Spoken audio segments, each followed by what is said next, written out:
Excellency, Ambassador of the Republic of Korea to Austria, Ambassador Ham, Excellency, Ambassador of the Republic of South Korea to Hungary, Dr. Hung, distinguished representatives as well from the Diplomatic Corps in Vienna, Professor and former EU Ambassador Michael Reiterer, Director of the Austrian Institute for European and Security Policy, Michael Zinkanell, Mr. Alexander Klimburg, Senior Fellow from the Institute for Advanced Studies, ladies and gentlemen.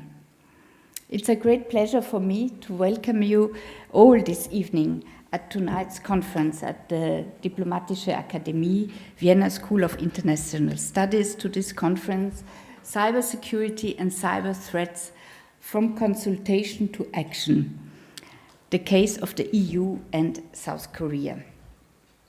Tonight's conference is organized by the Austrian Institute for European and Security Policy and the Embassy of the Republic of Korea. I thank both for having chosen the venue of the Diplomatic Academy. We value very much our long cooperation with the Austrian Institute for European and Security Policy. We gather this evening as well to celebrate the launch of a new book on cybersecurity cooperation between the European Union and South Korea. The book is a product of a joint effort between experts from both regions who have come together to share their insights and experiences in this critical area. As we all know, cybersecurity is a growing concern around the world, with cyber threats becoming more sophisticated and more frequent. At the moment, we count one cyber attack every 11 seconds. I just remember the cyber attack on the Austrian Foreign Ministry beginning of 2020. Fortunately, after really intensive work and excellent cooperation between all the departments involved, the ministry managed to clean up the IT systems, to end the cyber attack and to guarantee again the highest possible data security at the Foreign Ministry. In cybersecurity, cooperation between the departments, but also between friendly countries and regions, is vital to ensure the safety and security of our digital systems and to protect our citizens, our businesses and governments from cyber attacks. The European Union and South Korea have recognized the importance of cybersecurity cooperation and have been working together for many years to address common challenges and develop joint solutions. Before closing my remarks, I would like to inform you as well about our activities related to digital at the Diplomatic Academy. Cybersecurity and digital affairs in general are very high on the agenda of the Diplomatic Academy. We will start a brand new 2-year master program in digital international affairs in September this year in cooperation with the University of Innsbruck. We organize regularly conferences related to digital topics. So, for example, only yesterday, a high-level lecture on the EU's digital alliance with Latin America and the Caribbean took place here at our Diplomatic Academy. And last but not least, we offer also tailor-made executive training seminars on tech diplomacy. I would like to thank all of you for being here today and hope that the conference this evening will inspire us, and also all those joining as well via our live stream for further collaboration in this field. And now I will pass the floor to the director of the Austrian Institute. Thank you very much. Thank you.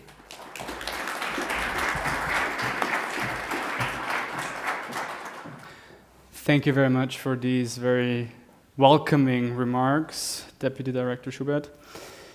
Distinguished Excellencies, honorable diplomatic representatives, representatives from various Austrian ministries, dear colleagues, esteemed students, ladies and gentlemen, welcome to tonight's discussion I'm very honored and pleased to welcome all of you to this very timely topic, very relevant topic that we are going to cover today. In his foreword to the book that we would also like to refer to today, Cybersecurity Policy in the EU and South Korea from Consultation to Action, the former president of the European Council wrote a foreword, Herman van Rompuy, and he referred in this foreword to the former president of the European Commission, Juncker, and quoted him during his State of the Union address in 2017 with the following words: "Cyberattacks can become more dangerous to the stability of democracies than guns and tanks."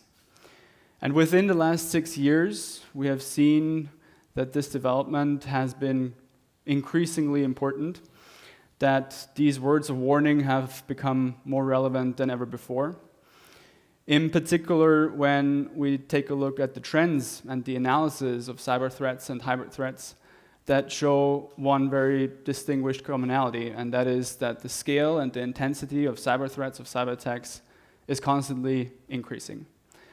And if we look past in the last couple of years, of course, we have seen these recent examples during the COVID-19 pandemic, where through disinformation campaigns, through cybersecurity and cyber attacks, the democracies of the European Union, but all around the world, were also threatened. But we have also seen that more recently in the Russian war against Ukraine, where we can definitely identify a synchronization of hybrid and cyber attacks with the military advancements on the ground since 2014, but in particular, of course, intensified since the Russian invasion of Ukraine in February of last year. And for these aggressors, like Russia, but also like North Korea, cyber attacks and disinformation campaigns have become new weapons in the arsenal of warfare. And therefore, new security challenges arise to democracies around the world, to the European Union, to its member states, but also to South Korea. And therefore, it's my great pleasure that I'd like to thank first and foremost the Embassy of South Korea here in Austria and the Diplomatic Academy for hosting us.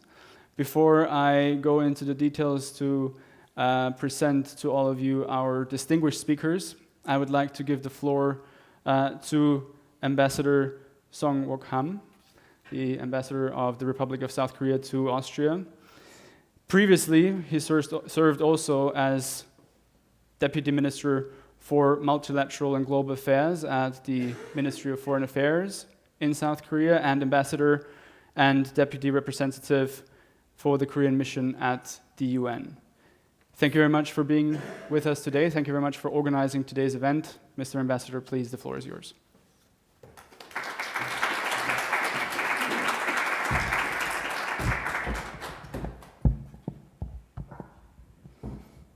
Your Excellencies, friends and colleagues, ladies and gentlemen, it is an honor to join you here today at the Diplomatic Academy of Vienna to discuss cybersecurity policy in the Republic of Korea and the European Union. I would like to begin by thanking Director Briggs and Deputy Director Schubert for kind invitation. Let me also congratulate Michael Reiterer, the former EU ambassador to the Republic of Korea, on the recent publication. The new book, Cybersecurity Policy in the EU and South Korea, From Consultation to Action, is a significant contribution to an increasingly important field. We are currently witnessing a transformation in the way we live and work, which has been fittingly called the fourth industrial revolution. The enormous advancement of technology has brought us unprecedented economic and social benefits. Digital data has become more open and accessible than ever. And the introduction of new technologies such as artificial intelligence, blockchain, and quantum computing opens new possibilities for all of us. But progress comes at a price. As the digital transformation accelerates, so too are cyber threats on the rise. Cyber attacks know no borders, neither do they distinguish between traditional public-private boundaries, threatening critical national infrastructure and ordinary citizens alike. These threats need to be identified and addressed together if we are to reap the full benefits of this fourth industrial revolution. However, we are not only at a turning point of technological progress, but also in the middle of a major geopolitical shift in which hybrid threats play a growing role. The year 2022 was marked by an attack both on the sovereignty of a nation and on the very foundations of the rules-based international order. The Russian invasion of Ukraine shows us how old and new threats, tanks and cyber warfare, can be combined to raise the stakes of and extend conflict beyond traditional boundaries. Friends and colleagues, I'd like to emphasize the particularly important and grave cyber threats posed by North Korea. With its economy hardly able to satisfy basic human needs of its people, North Korea has turned to state-sponsored cybercrime. We are especially concerned about increasing cases of cryptocurrency theft and the use of cryptocurrencies to launder illegal proceeds of crime. Even more troubling is that the North Korean regime's malicious cyber activities are often mobilized for the purpose of evading UN Security Council sanctions and financing the illegal development of weapons of mass destruction, seriously threatening international peace and security. Malicious cyber activities have become a lucrative way for North Korea to support its regime, circumvent UN Security Council sanctions resolutions, and finance its WMD programs. Since 2017, North Korea has obtained over $1.2 billion worth of cryptocurrency through illicit online activities, with over half of that amount amassed in the last year alone. Revenue from illicit cyber activities provides 30% of the funding for its missile development program. The North Korean case vividly illustrates that cyber threats are a global issue that requires a comprehensive solution. Illicit cyber activities need to be countered decisively to ensure that cyberspace benefits our society by remaining secure, safe, open, and most importantly, free. In response to these challenges, the Republic of Korea has developed better, more comprehensive cybersecurity policies over the last 3 decades to ensure our ability to prepare, respond, and recover. In addition to strengthening domestic capabilities, Korea has a two-pronged international approach. First, to further strengthen bilateral cooperation with like-minded countries. And second, to lead multilateral discussions on cyber norms. The EU is a key partner in both of these endeavors. We share the common goal of ensuring an open cyberspace, and we face similar threats. Since 2014, ROK EU cyber policy consultations have been held. This bilateral format has provided an opportunity to share cybersecurity policy and threat assessment and discuss ways to strengthen cooperation on cyber capacity building, the application of international law, and responses to cybercrime, to name a few. The Republic of Korea supports the central role of the United Nations when it comes to developing a rules-based international framework for cybersecurity. One of the most important venues for shaping cyber diplomacy in the coming years will be the UN First Committee Open-Ended Working Group, which represents an opportunity to develop an approach to state behavior in cyberspace based on multi-stakeholder governance, capacity building, and democratic norms. UN efforts to develop a rules-based international framework for cybersecurity require special endeavors by countries who firmly believe that cyberspace needs to be open, free, and safe. Korea in the EU could take the lead and provide a model for other states to follow. In conclusion, I would like to emphasize the importance of cybersecurity policy in today's digital world. The Republic of Korea and the EU have made significant strides toward developing effective policies to address cyber threats. Cooperation can ensure that international standards are established and best practices are shared, creating a safer and more secure digital environment for all. I hope that today's discussion will serve as a valuable opportunity to the ongoing efforts to strengthen the cybersecurity policies in the Republic of Korea, in the EU, and worldwide. I thank you very much.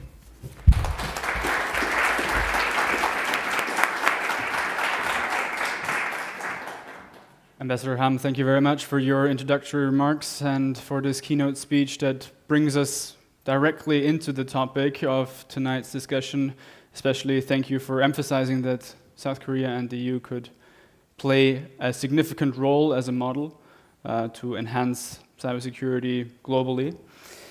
I will now like to introduce to all of you our distinguished panelists of tonight in their order of appearance. First of all, to my right, Ambassador and distinguished Professor Michael Reiterer. Previously, Michael Reiterer has served as the Ambassador of the European Union to South Korea and has been Deputy Head of Mission at the EU delegation to Japan. Currently, he is a distinguished professor at the Center for Security, Diplomacy and Strategy at the Brussels School of Governance, and also an editor and contributor to our book that I also had the pleasure of writing one of the chapters, Cybersecurity Policy in the EU and South Korea. Thank you very much for being with us. Then, in the middle, we have Ambassador Kyu-dok. He is currently the ambassador from South Korea to Hungary. Thank you very much for making the way from Budapest to Vienna. He is also professor at the Department for International Relations and Political Science at the Sok-myung Women's University, and previously served as the Deputy Minister for Defense Reform at the Ministry of National Defense. He also contributed to our book and wrote the chapter South Korea, Cyber Defense and Digital Cooperation with the EU. And then we also have Dr. Alexander Klimburg. He is a well-known writer and advisor on cybersecurity and cybersecurity policy. Previously served as the head of the Center for Cybersecurity at the World Economic Forum, and previously has been the director for Cyber Policy and Resilience Program at the Hague Center for Strategic Studies. Currently, he is affiliated with the Vienna-based Institute for Advanced Studies and also with our own institute, the AIS. And in 2013, he was invited to present the EU cybersecurity policy to South Korea, so also you have a very direct link cybersecurity policy from the European perspective also into South Korea. We will hear two presentations from Ambassador Reiterer and Ambassador Song, and then Alex Klimburg will comment on these two sections. And then I'd like to go immediately into the discussion, so I'd like also to you, the audience, to engage in a vivid discussion on the topics that we will hear. But first of all, I'd like, again, to present Michael Reiterer and to give you the floor. Thank you.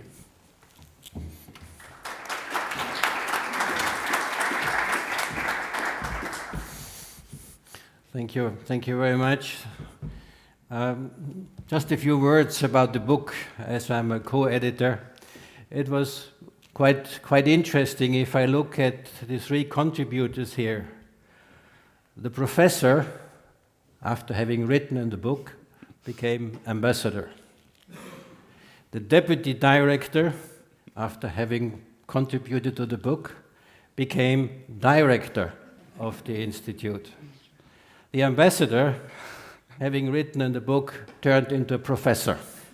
So figure out what the career is.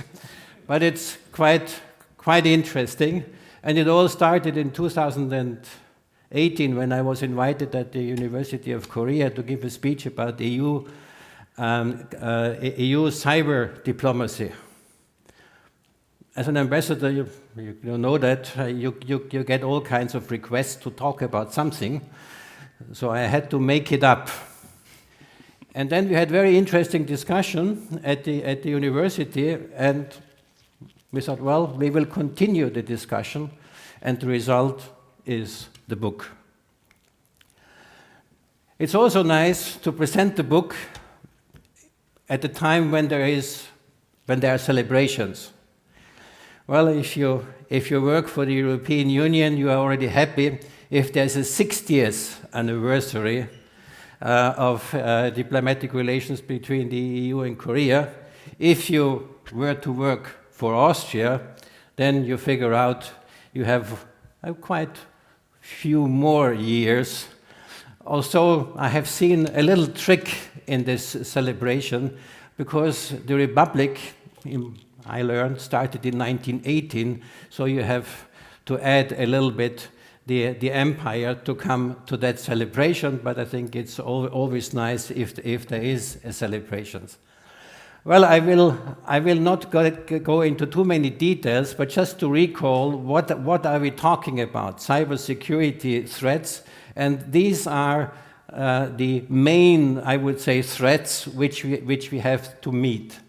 And if we look back a little bit into the history of the European Union, but also of member countries, there was a development. At the beginning, cyber threat equals a problem with the internet. My personal account is hacked.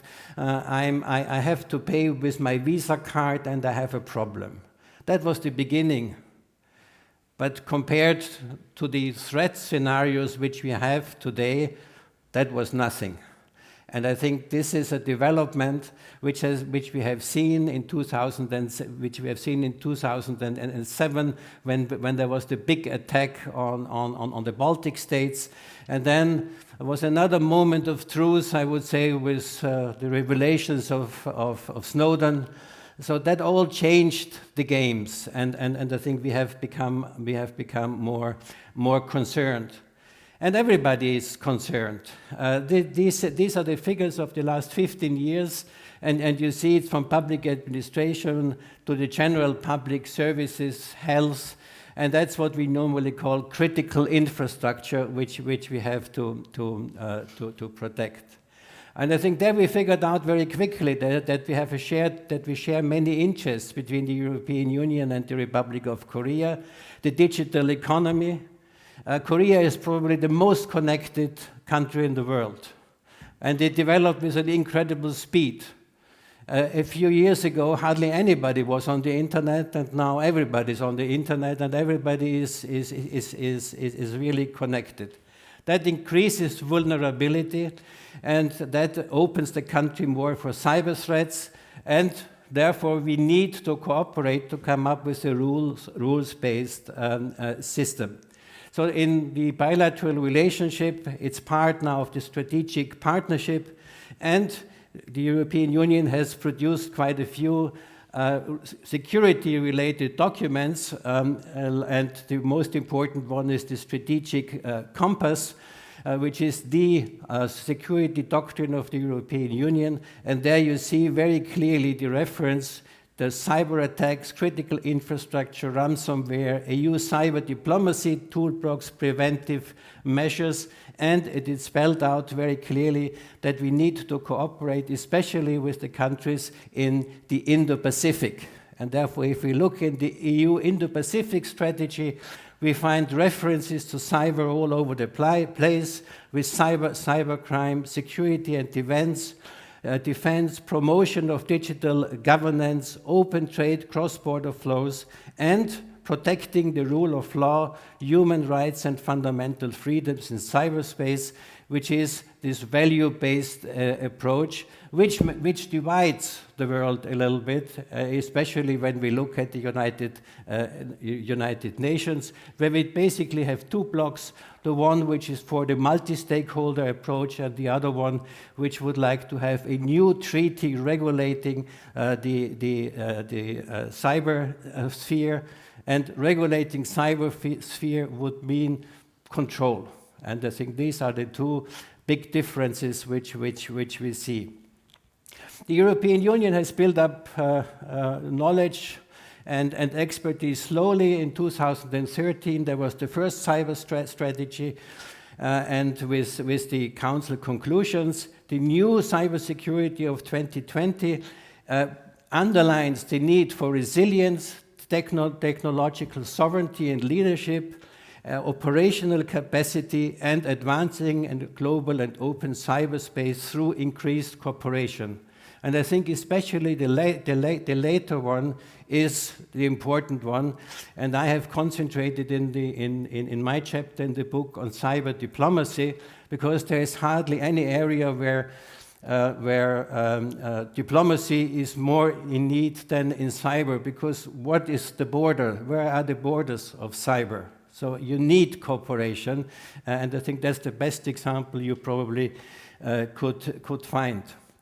Therefore, we have the EU cyber diplomacy toolbox, which I have analyzed a little bit, that you come very clearly to three functions, I think: supporting externally the relevant internal EU policies, providing protection for citizens, for companies, but also offensive tools if you are attacked. And the European Union has also passed a law and actually implemented it to have sanctions against entities which could be identified as aggressors. And that's very difficult in the cybersphere to figure out who is actually the one who attacked you, because otherwise you cannot reply.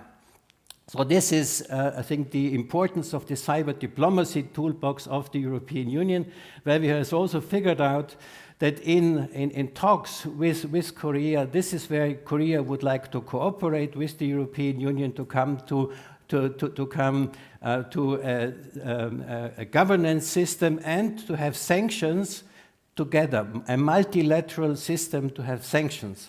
Because if you know where the aggressor comes from, if it is China, if it is North Korea, especially against China or Russia, you might be doubtful whether as one country you want to respond. But if you have a multilateral approach, then it would be more effective, and you don't stick out, and you are not open to countermeasures as easily as if you were alone.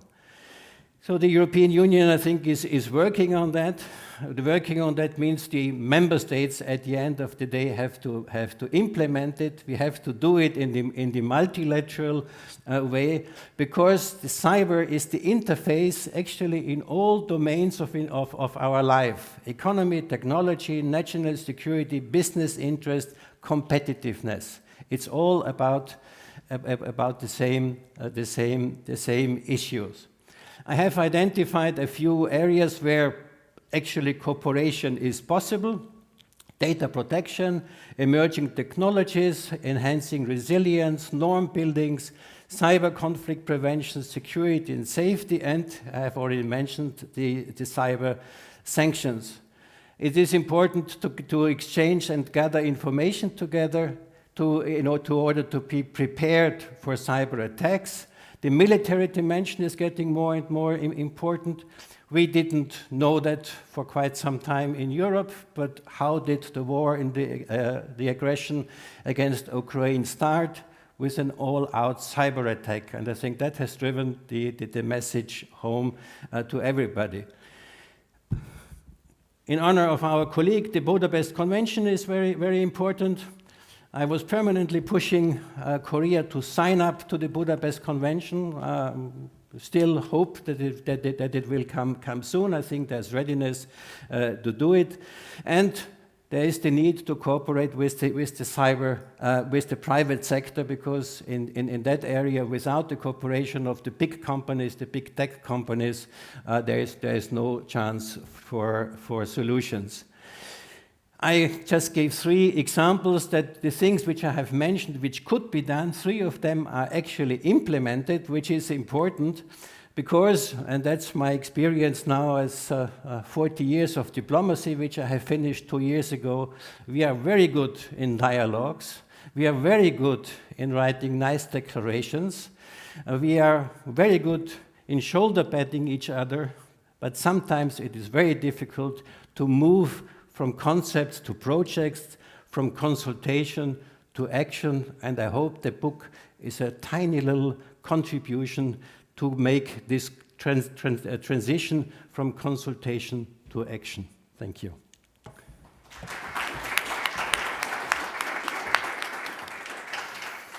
Thank you very much, Ambassador Reiterer, for your insights, not only into the book itself, but also into presenting various EU initiatives and also potential cooperation aspects of South Korea and the European Union.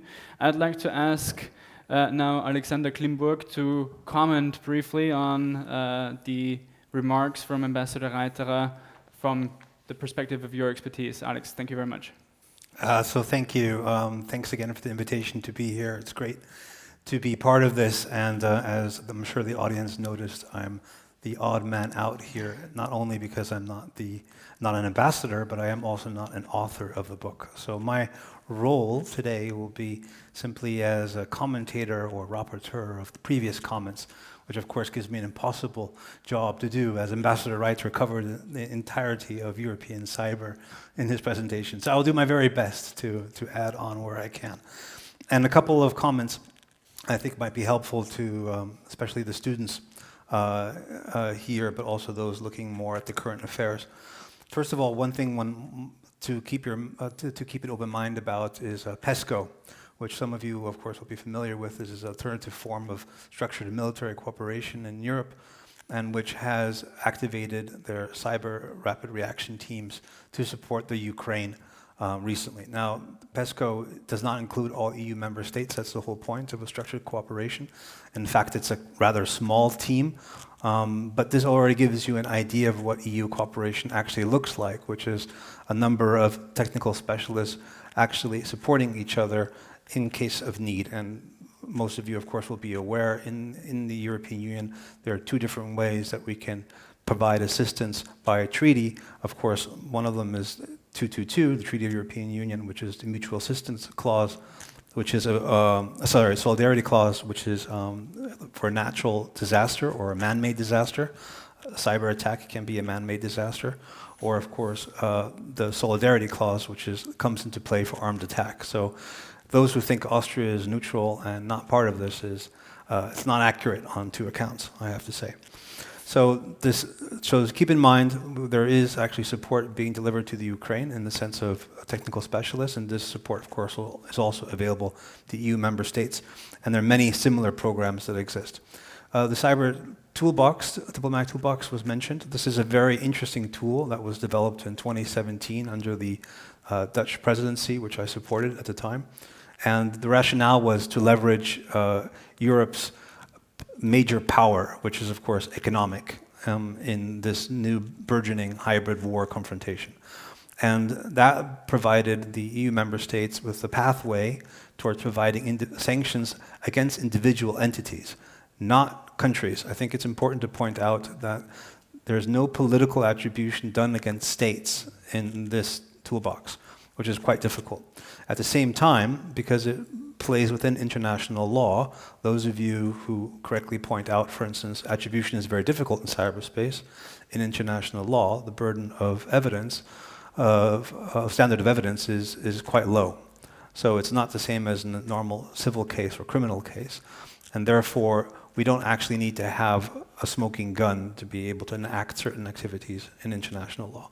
Having said that, the cyber diplomatic toolbox is now being extended as part of the strategic compass, and one of the major components being discussed right now is looking how to advance the threat intelligence sharing between the private sector and the member states. This is a major challenge because national security issues are still dealt with very delicately within European governments, and also some of the companies have not been too forthcoming with some of their information that they would rather sell. However, the next edition of the toolbox is likely going to provide an indicator of where Europe is going with this, and Europe has used this toolbox quite often already. So there's been over 40 individuals and companies that have been sanctioned over the years, and indeed were sanctioned also as part of the attack on the Ukraine. I have a bunch of other comments, but I think we can save that until later. I would say just very briefly on the question of norms that were just addressed before. It's very important to point out that we are now in a new playing field in international diplomacy, where between the standard practice of trying to proceed to a treaty, we also have the focus on soft law, and that's when you hear norms. That's of course what we're referring to, soft law and political agreements rather than legally binding agreements. And within the norm discussion that has been particularly poignant in the UN First Committee and the UN Group of Governmental Experts and Open-Ended Working Group. The rationale has been to seek agreement on rules of the road of behavior in cyberspace. So for instance, within the UNGGE, we have the 11 defined norms of peacetime behavior for states. And this is peacetime behavior because in wartime, we have standards. We have international humanitarian law, and the position of the like-minded group, i.e. the liberal democracies, is that we don't want to change that. So I want to leave it at that, and I'm sure we'll get to that on questions, but thanks for giving me the opportunity to comment. And thank you very much for doing that so professionally. We will get back to you, Alexander, after we hear also the very brief presentation from Ambassador Hong. Ambassador Hong will also reflect in his input the topic, the chapter of his book, South Korea's cyber defense and the possibilities of cooperation with the EU, but also you will focus in your presentation on cyber threats from the South Korean point of view, of course originating first and foremost from North Korea, where I believe, if I remember correctly, over 7,000 cyber warriors have already been identified. So thank you very much also, Ambassador Hong, for your presentation. Michael, may I take a stand? Absolutely. Thank you. Sorry.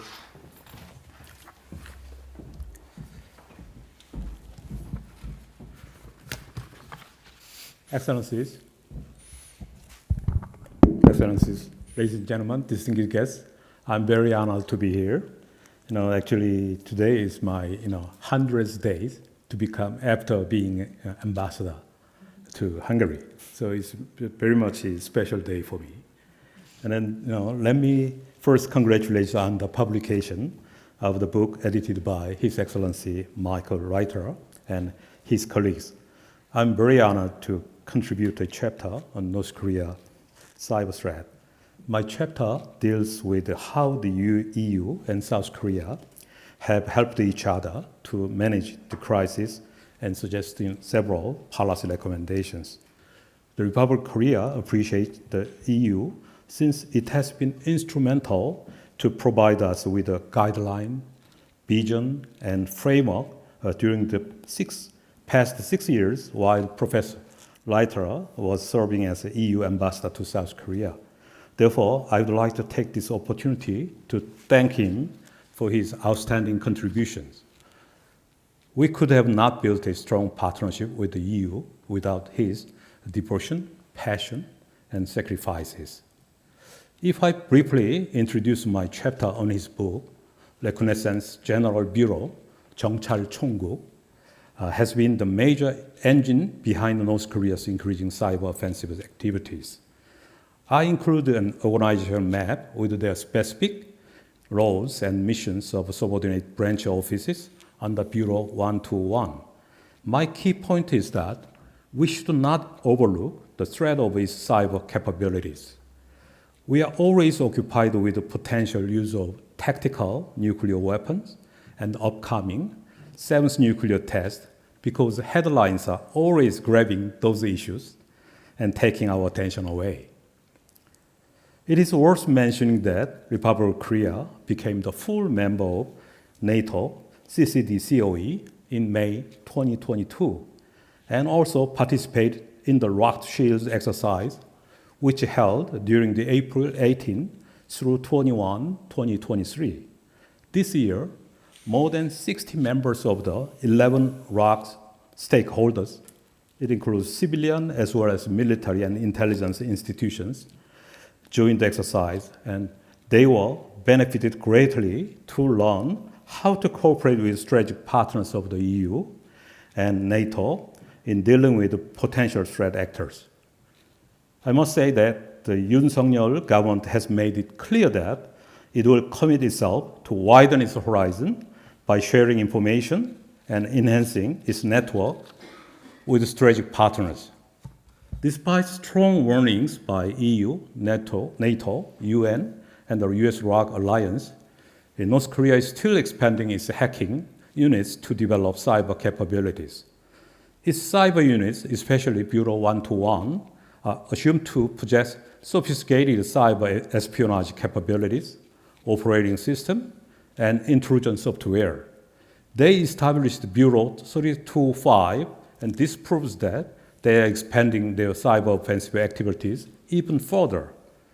RGB, 경찰청국, produced systematically its hackers. It is well known that they scouted young, talented boys from the early ages and trained years at the best schools and sent them overseas as IT workers for engaging in cyber espionage. They created highly disruptive malware deliverable online to network computers and successfully designed standalone system autonomous of the internet. Therefore, we need to constant vigilance and upgrade our preventive measures. Cyber defense cooperation must be coordinated at the regional level with like-minded countries not only in the EU, but also in ASEAN and Latin Americas for sharing information about new malware, attack methodologies, target emphasis, or other useful information about hostile cyber agencies. After SolarWinds intrusion caused a huge shock to the US and elsewhere in 2020, LAC found it necessary to work closely with like-minded countries, mostly from EU, in joining CRI, that is International Counter-Ransom Initiative on October 2021. The Republic of Korea understands clearly the necessity of cooperating with the civilian sector. For 윤석열 government, 2022 became the milestone year for South Korea for upgrading its own capabilities. By the time of October 2022, the 윤석열 government clearly realized the urgency and decided to revamp the organizational process and strengthening the control tower by appointing the presidential secretary to deal with the cyber threat. Again, South Korea was greatly benefited to associate with ICRTF, that is International Counter-Ransom Task Force initiated by Australia, and earned valuable insights from activities of RCDC, which is Regional Cyber Defense Center in Lithuania. It also learned more about concepts of offensive defense, defend forward, and hunt forward operation. It was an eye-opening experience to identify new tactics and techniques by analyzing potential threat actors, including North Korea. International cooperation on detecting, protecting, and responding to North Korean cyber operation has been constrained by varying threat perceptions and interests. China and Russia, for example, have consistently denied providing a haven for North Korean hacker groups. That is why we made a joint démarche with 7 like-minded countries to stop these illicit cyber activities on April 4, 2023, and Washington, Tokyo, and Seoul also made a joint announcement to fight against Pyongyang's cyber offensive on April 8, 2023. North Korean hacker groups have been geographically dispersed in China, Russia, Southeast Asia, Middle East, and even in Europe. Acting independently or mutually supporting each other based on their specific cyber espionage and information manipulation, which include APT-37, Kimsuki, and Sun Team. And ransomware and financial extortion like APT-38, Andriel, 2 various disrupt and destructive cyber operations like Lazarus Group. So at the same time, Pyongyang has been able to protect its critical infrastructure from potential reprisal, limiting its online access, dependencies, and network vulnerabilities by relying on China and Russia's network. So many of North Koreans' IT workers are still hired by remote IT service sectors in various countries. They are engaged in hacking with a fake identity to create proxy accounts and withdraw cash illegally from client companies. The amount of cash is enormous. It is known to have swindled more than $1 billion in virtual currency from blockchain companies around the world and used it to support for testing missiles and developing ICBMs and other types of WMDs. It is a clear violation of relevant UN Security Council resolution. According to UNSCR 2397, each member state has to repatriate all DPRK overseas workers by December 2019. However, they are still working without valid permits on students or tourist visas to bypass local authorities' surveillance. Therefore, the ROC government has agreed upon with the United States to jointly deter and efficiently respond toward the increasing cyber threat. The mission requires a high level of interoperability over multiple domains. It also needs to deploy for using a multiple set of tools if we surely want to hunting the prey. So throughout the partnership with the EU and the United States, we need to test new methodologies, including buffer overflow, privilege escalation, as the ambassador mentioned, the toolkit and redirection, triggering, exfiltration, social engineering, persistence attacks, man-in-the-middle attack, distributed denial of services, and obfuscation. So the targets also can include workstations, servers, data networks, voice networks, wireless networks, websites, database, space networks, battlefield networks, and industrial systems. So I would like to conclude my remarks with it, saying that we need to encourage more close coordination among partners, experts, and security planners. We strongly hope that we still be able to operate in network searching, finding, and removing threat actors' capabilities in our own network. I must stop here. Thank you so much for listening.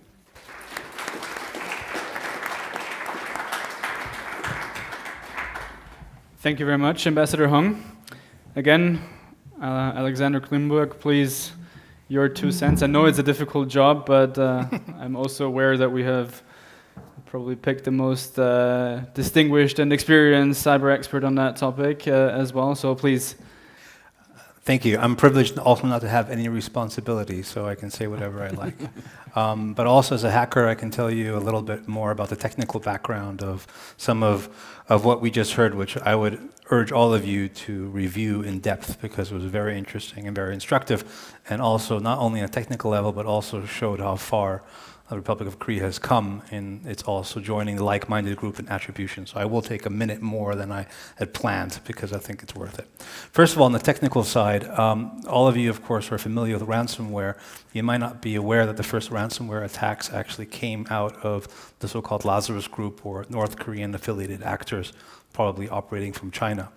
And that was that what we saw was the Eternal Blue malware suit that was stolen from the US government, most likely by Russian actors, was used by North Korean actors in China to steal Bitcoin from Chinese actors, which is usually a no-no. And that was quite remarkable. And then it suddenly disappeared, and then it came right back, and then we had WannaCry. And WannaCry was the first major use of this type of attack on a global scale, which of course also hit, for instance, in the UK, the National Health Service was directly responsible for fatalities and major disruption. But it was nothing compared to what happened afterwards, which of course was WannaCry, which was a target against supposedly a Ukrainian software company producing business software, which however was connected to many, many major companies worldwide and spread worldwide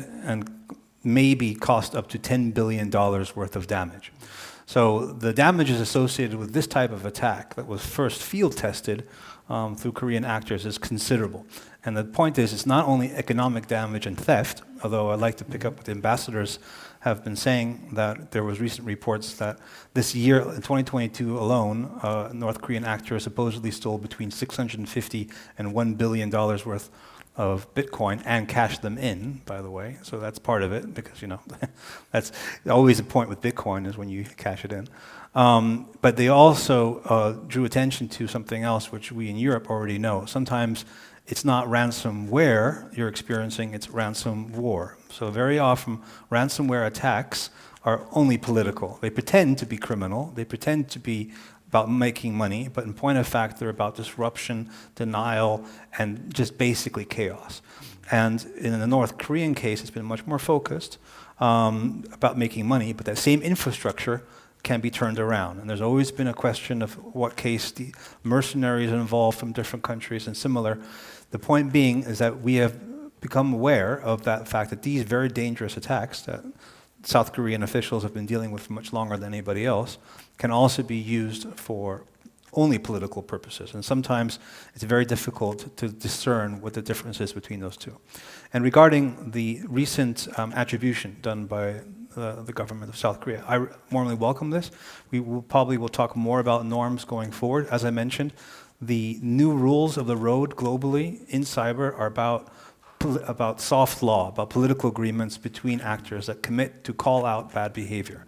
There are no treaties in cyberspace, and the general opinion by the so-called like-minded group of liberal democracies is that treaties are counterproductive because they will be immediately broken and they will be cheated. So better we agree first what is bad behavior in cyberspace, and then we call it out together, rather than committing to a treaty that we know won't be worth the paper it's written on.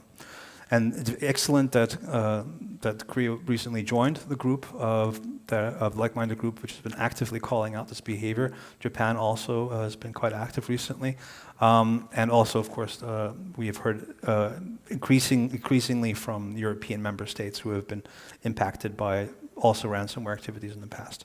So I think I'd like to highlight the fact that in this new environment, speaking out is probably the most important thing everyone can do, and congratulations to the Korean government in joining. Thank you very much.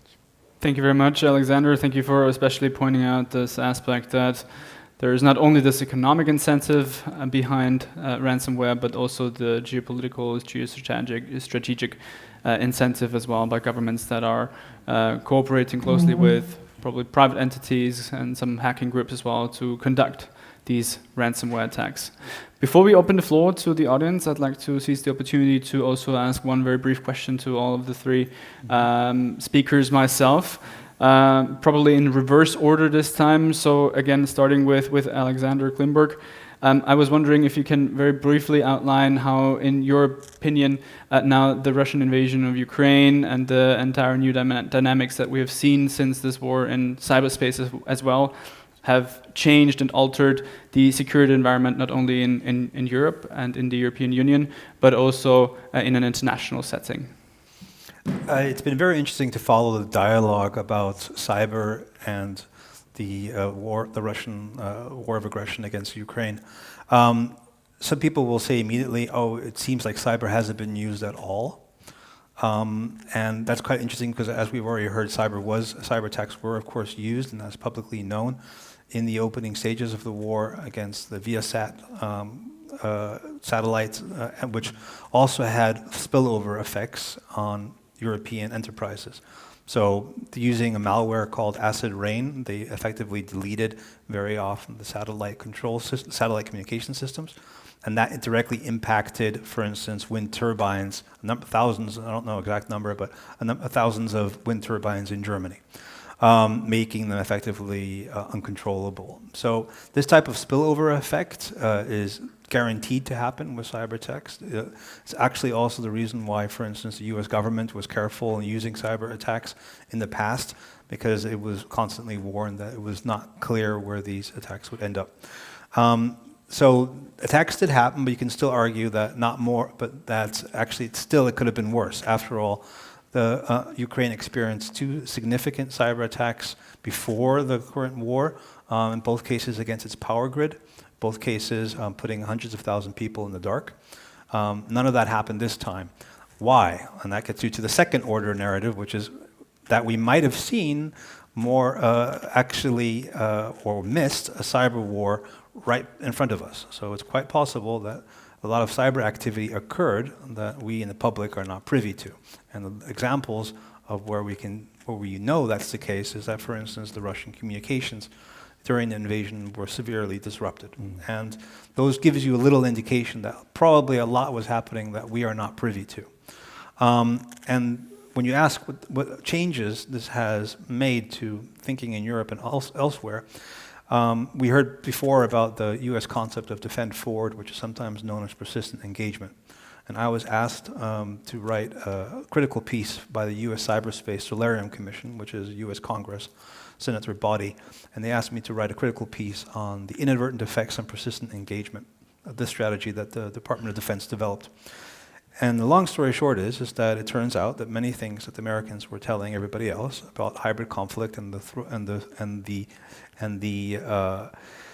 short step it took to actual war has been borne out. So one of the things I think the Europeans are now realizing and also trying to communicate to other parties, like for instance China, is that we are not ready to accept a consistent high level of cyber attacks anymore, because effectively this lowers the barrier for aggression on all sides, but also leads to mutual misunderstandings. It's quite clear that on the Russian side, for instance, they had no idea that there would be this type of pushback from the Europeans, but also from the United States, because they were probably led to believe, due to so-called passivity in cyberspace, that nothing was going to happen. So it's a question of sending appropriate signals. And for those people like myself who don't have any responsibility and only want to make sure that we don't end up in an accidental conflict, our main goal is to prevent what is known in diplomatic speak as inadvertent escalation or accidental conflict. And this is a perfect case of accidental conflict because signals are not being understood that are being sent from one government to the other consistently. So I think the signal that has now been being sent by everyone in the like-minded group is that we've reached the line on the hybrid conflict scenario, and that therefore every other actor should be wary of proceeding down this route. Thank you very much, Alexander Klimburg, for these excellent remarks and comments. Ambassador Hong, based on your input before, I was wondering if you can very briefly just elaborate on a couple of your personal recommendations how to enhance cybersecurity policy and cybersecurity cooperation between the EU and South Korea. You know, as I just mentioned, that the first strategy for us is that to, cooperate with the like-minded countries. But the question is how. So that is very important. And then, after we are observing the Ukraine war, we realize that we are dangerously unprepared to, deal with how to deal with, this kind of a space as a new, theater. So that really gives us a new challenge for us. So we want to discuss this issue with the EU, not only EU, but also the United States. So how we can cooperate in the area of space. So in terms of cyber attack. So that is one the good area. And then also secondly, we realized that one of the best lessons we learned from the Ukraine war is how we can prevent disinformation, misinformation, and fake news. So this is very important area, but no one can really tell you the answers. So we look up some various cases of the other like-minded countries, but we realized that Australia recently established the Counter Disinformation Center in the branch of Ministry of Foreign Affairs. So we look very closely the case of Australia, and we try to discuss with how we can learn from their case. Mm-hmm. So that is another one I have to mention that. And then thirdly, we are looking very closely the Solarium report made by the U.S. Congress. We are reading from the Article 1 to the last article. The very, with marking pens. So we try to learn the lesson from the United States, the friends of the United States. So even though they made, the Solarium report, they still are, can prove that they can protect everything from the cyber attack. Mm-hmm. So we need kind of adaptation capability. And then we also need some creativity too. So this is an area we cannot hardly to try to solve ourselves. So that's why I just repeatedly saying that we got to talk to each other, and then particularly EU. We need your help. So we are still in your good hands. Thank you. Thank you very much, Ambassador Hung. Ambassador Reiterer, a very quick question also for you. What would you identify now in the European setting as one of the most pressing threats that in the European Union we are facing in the cyber realm that we need to prepare for now in order to be best equipped for these threats to might be implemented in the future? Well, I think the European Union experienced the most cyber threats and attacks from Russia, actually. I think that's what we have been dealing with. There is in the EU strategic communication a unit which specifically deals with misinformation coming from Russia. It's a very interesting website, by the way. If you look at it, you find all the stories, and which are fake. Some of them obviously fake. Others, it's not so easy to figure out. And I think the important issue at the time was that the misinformation, the fake news, which came from Russia, went to the heart of the democratic system in the European Union because elections were attacked. Mm-hmm. And elections, that's the engine of democracy. So I think therefore it was an all-out effort to fight this kind of misinformation. However, Russia is an important part, but we also have to look in the Indo-Pacific. And therefore I have shown also in the short presentation the awareness that we cannot focus only on one source of problems, but there are other sources of problem. And in the Pacific, it is China, it is North Korea, and we have to add to this information issue also the technological issue, the whole problem of production lines and semiconductors. And 80% of high-end semiconductors are actually produced in Taiwan. Mm-hmm. So a Taiwan issue is a technological issue, but it's immediately a security issue. The next in line with high-end semiconductors is South Korea. The next is Japan, and then the United States. So I think there we have also a hardware issue where we have to be very much aware. The low end we produce ourselves. A car nowadays has 1,000 chips. 1,000, so it's a rolling computer basically, but they are not the important ones. Mm-hmm. Mm-hmm. So combination of information and hardware, and that's not limited to Russia, that includes the Indo-Pacific, and there hopefully we have a good partner in Korea, and when everybody reads the book, then problem solved. Mm-hmm. Wonderful, thank you very much, Ambassador. Dear ladies and gentlemen, dear colleagues, as you probably have seen, I've noted down many questions myself, but I don't want to abuse my role. I saw a couple of hands already by several colleagues. So please, let's collect a couple of questions. First, the lady here in the front, then Valentin, please, and then here in the back. Thank you. Please state your name very briefly before you ask. Yeah, thank you. My name is Gertrude Oehlmark. I have two questions. One question for Mr. Klimburg. If you say it doesn't make sense to make any treaties because they are not worth the paper and you need to call out bad behavior, I really ask myself, maybe it's naive, but if we are having a government that doesn't take a treaty any serious, why on earth do we think that they will be bothered if they are called out for bad behavior?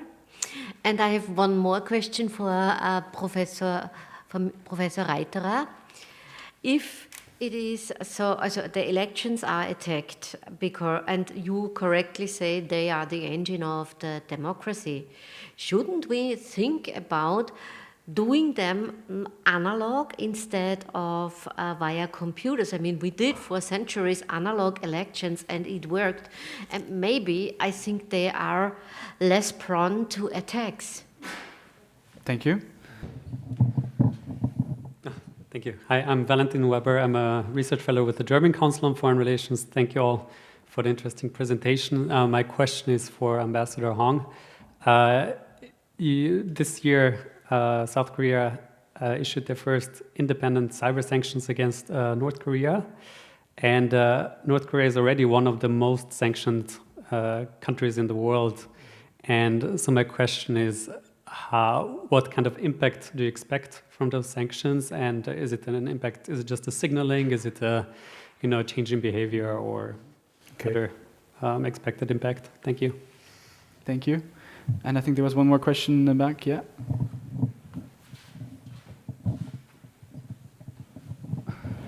Hi, my name is Maria Lohmann. I'm an alumna of the Diplomatische Akademie Wien.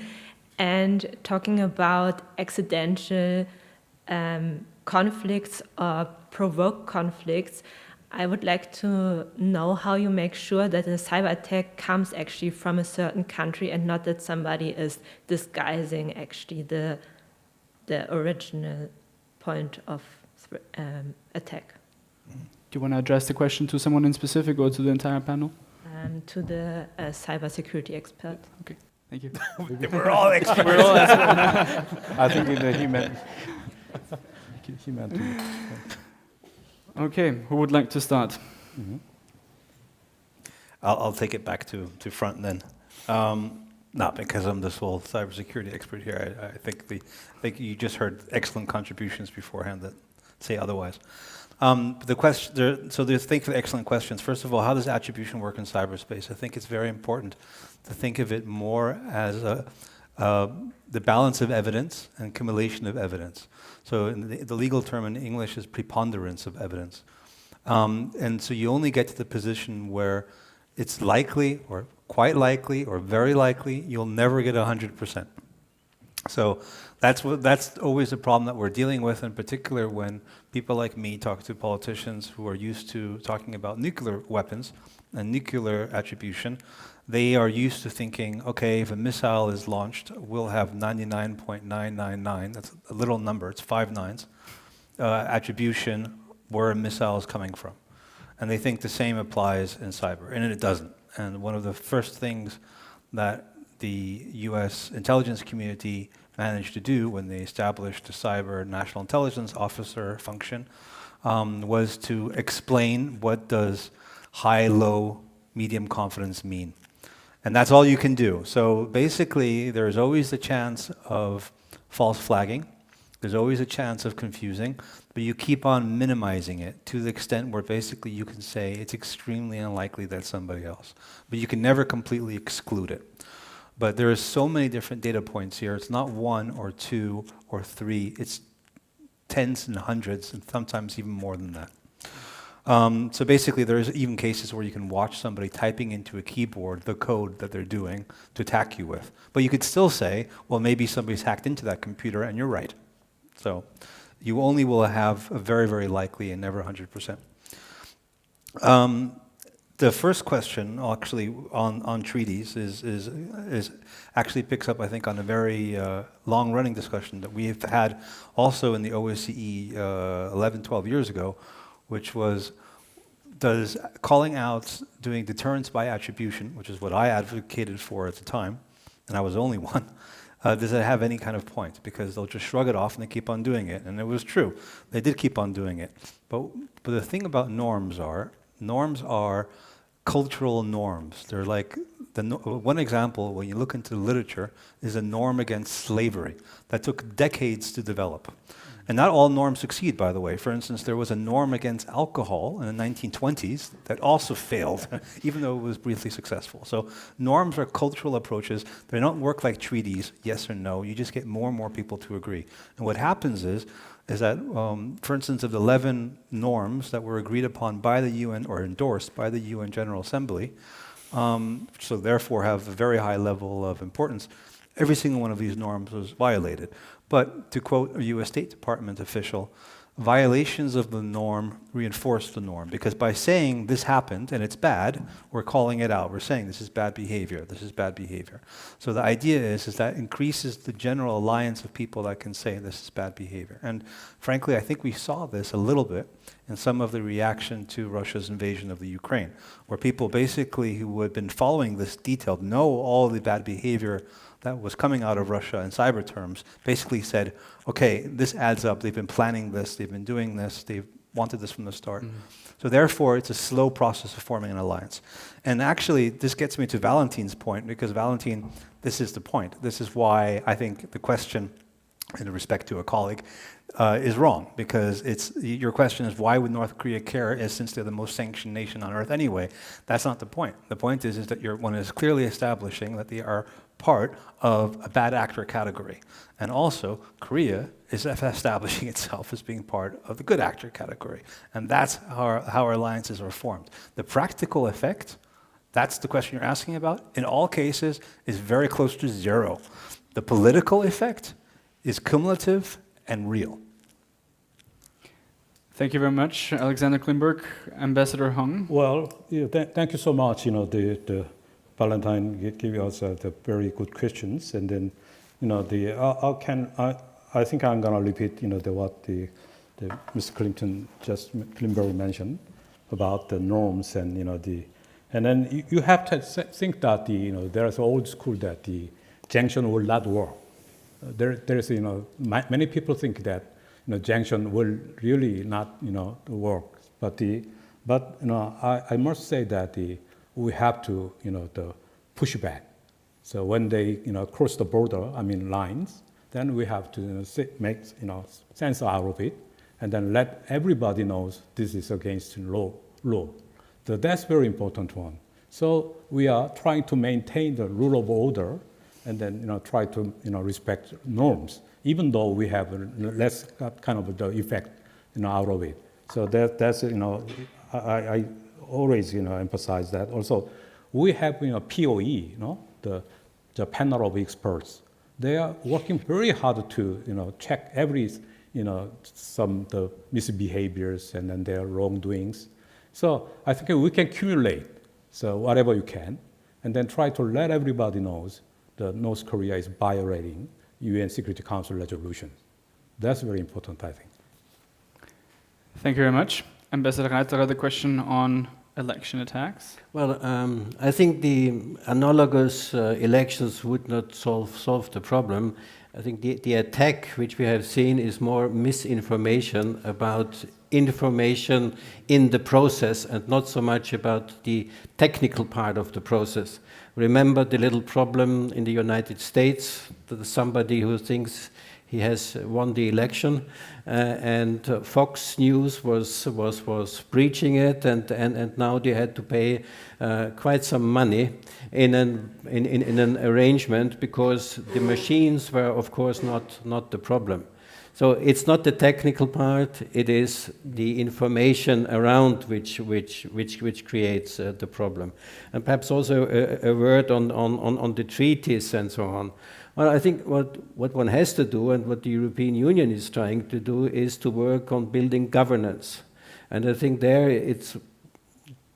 are some success stories. If I think in terms of GDPR, the general data protection, which has become a sort of world standard, with Korea joining in with the adequacy decision, Japan has joined in, other countries have joined in, and you're all aware of it, because when you go on the internet and you have to agree to all kinds of cookies, you always are annoyed, but actually you should think, thank you very much, European Union, for protecting my data. It's a nuisance, but I can choose about the cookies. So that's part of GDPR, which now has to be enlarged.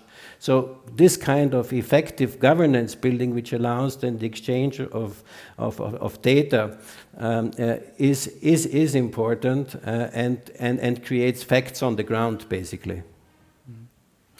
Thanks a lot for this excellent round of first questions. We have somewhat time for another round of questions.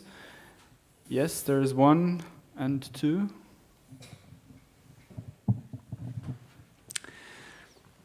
Thanks a lot for the exciting contributions to today's panel. My name is Philipp Myrtl. I'm myself a cybersecurity consultant working with organizations for the last 10 years now. According to a recent IC Square study, 3.4 million skilled cybersecurity experts are currently needed globally. This was reflected in multiple conferences over the last couple of months, also in Austria and Germany. So my question towards the whole panel and to Ambassador Kyu-dok in particular is if you can share any good practices on how South Korea made the shortage of skilled cybersecurity experts a political top priority that needs to be addressed. Thank you. Thank you very much. Then we have a question over here. Matthias Grabner from AI Austria. Great panel, really interesting topics. I have actually two questions, very short questions. The first one being, you mentioned the problem of attribution, and the Lazarus group was also mentioned. And just from a pure technical perspective, what they did in Malta and Bangladesh was perfect, from a pure technical perspective. And it's such a tragedy that these young people that carry out these attacks are being used and extorted to use their creative energy and potential for these criminal activities. Ambassador Hong, you mentioned that these young people sometimes study abroad and to level up their skills. Doesn't this mean in the end that that we have to think about sanctioning individuals from North Korea trying to acquire those skills abroad? Mm-hmm. And the second very short question to Ambassador Reiterer is, you focused on the importance of collaboration between Europe and Korea. What efforts are being undertaken to tie Korea closer to the European Union's efforts in the Horizon Europe and Digital Europe programs? I think there's no association for the Horizon Europe program yet from the South Korean side. And in the Digital Europe program, South Korea is even exempted from participating in such critical areas as cybersecurity and quantum encryption and post-quantum security. Thank you very much. Is there any other question? Otherwise, we can go directly into the round of answers. Probably start now with Ambassador Reiterer. For once, I have good news. The Horizon, I think about 4 or 5 months ago, Korea finally decided to join, and it is an associated member of Horizon Europe. I'm very happy about it. The only thing I'm unhappy about it happened after I had left. Also, I had pushed them for 3.5 years, but it's okay. So I think that's the good news. And the other issue, what is being done to bring Korea closer, is called European Union Republic of Korea Digital Partnership. So this is the third digital partnership the European Union was concluding.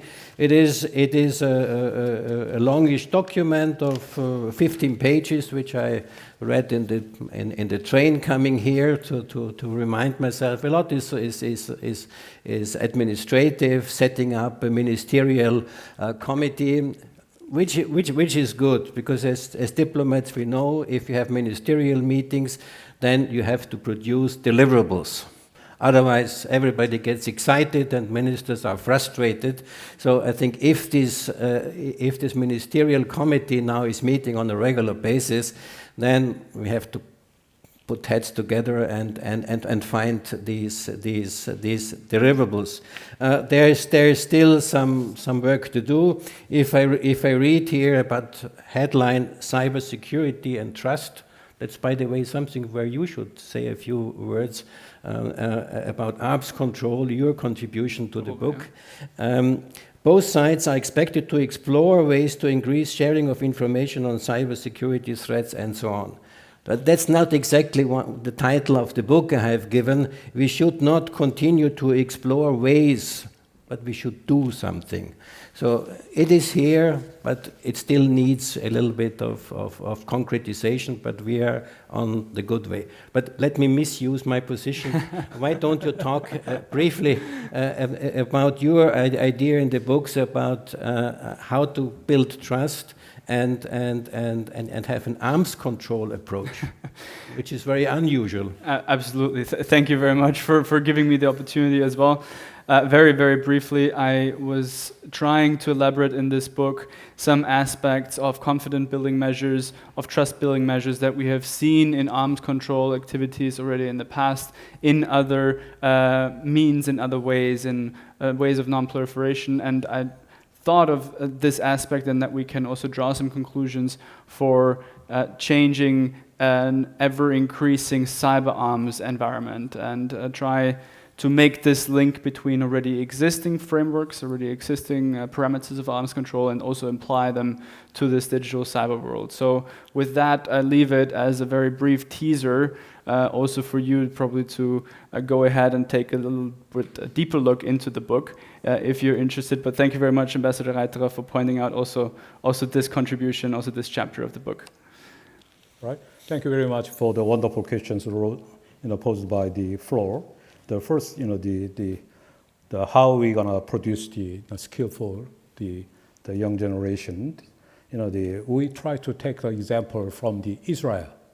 So we wanna set up the best university like Korea University. Try to establish the kind of the Department of Cyber Warrior, something like that. So we're gonna hopefully provide a scholarship, and then they have to go to stay in the military for 7 years as a rank of a captain.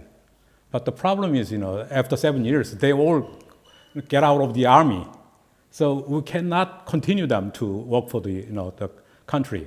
And then the pension, they have to earn some money. Yeah, they have to earn some money, but their money is compared with the private market, very low. So can hardly keep them in the duties. So that's our dilemma. And then also we begin to understand that the bring all the stakeholders together, private sector and government and military and intelligence. But it is very difficult challenge for all of us.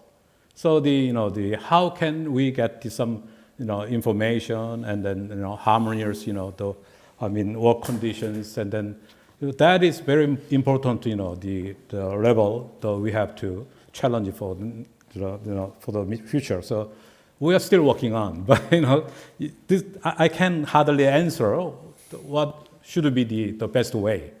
So we'll probably discuss this issue with the European friends and colleagues. And then back to the Matthew's question about the young generations working for the overseas. You have to understand that they don't really send young students to the overseas countries because they are afraid of that those young students will defect to South Korea. So they never send them in their early age. But the problem is, they are still hired by some of the remote countries and as the game companies like that. So when they finish their work, they have to turn their duties by indulging into the hacking. So that's why we have to encourage all of our friends and the countries to observe the UN Security Council Resolution 2397. So according to that, they have to defy them, they have to expel them, so they should not be there working as hackers. So we strongly ask our friends and the colleagues to work for to observe some UN Security Council resolution. Thank you. Thank you very much. Alex Klimburg, you have the honor and also the challenging position to have the last words again. Well, I'll just add on to the previous comment, in particular regarding, first of all, the North Korean actors who, there is an open source report a while back about how some of them actually are forced to live in for instance, in Arvin in northern China and similar, and it's effectively slavery conditions. So in some cases, it might be extreme examples, but in some cases, it's not free. They're not living in a large life and traveling the world and similar. They're basically digital slaves, and that's the majority of people working in this, unfortunately. And regarding the professions component that you said about sanctioning individuals, I would prefer to take a different track, because there's been discussions, for instance, about also through the Wassenaar arrangement of trying to target malware, software, and cyber weapons. And these things are very difficult to pin down. In particular, anyone who really wants to can go and teach themselves how to hack. And don't forget that the efficiency of a hacker is always down to how poor the defense is, not how good the hacker is, right? So that's always a key issue. And that's why you have 11, 12, 13-year-olds who can pull off amazing hacks. Basically, that's the first thing. The second thing is that all these tools that you need as an incident responder, like we heard beforehand, as someone who does pen testing or a good hacker, they are available online for free. MPAC is something that you use to produce, for instance, malware all the time. It was created by the security community, and that's all you need to start a campaign. There is, of course, cybercrime software that's produced by bad actors that has intent for harm, but it's usually based on other instruments and tools that were actually created to do good. So I think it's more appropriate to think about it not in terms of skills, which you always can acquire, or even tools, because the tool is like a knife in this case. And we're not really trying to outlaw knives, we're trying to stop stabbing. And that's where we should start. Thank you very much. Ladies and gentlemen, please join me in giving a big hand of applause to all of our four speakers.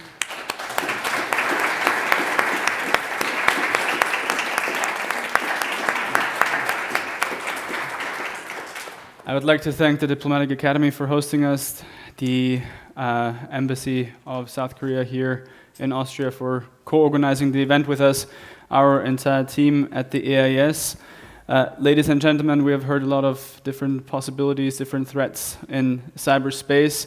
One of the things that we cannot do in cyberspace, and I think it's a good thing that we can't do it, is sit together and stand together with a glass of wine and continue the discussion. So please join me. We would like to warmly invite you to join us for a glass of wine in the room next door to also continue this enriching discussion. Thank you very much for your attendance, especially also the people who have joined online, and I wish you a wonderful evening. Thank you.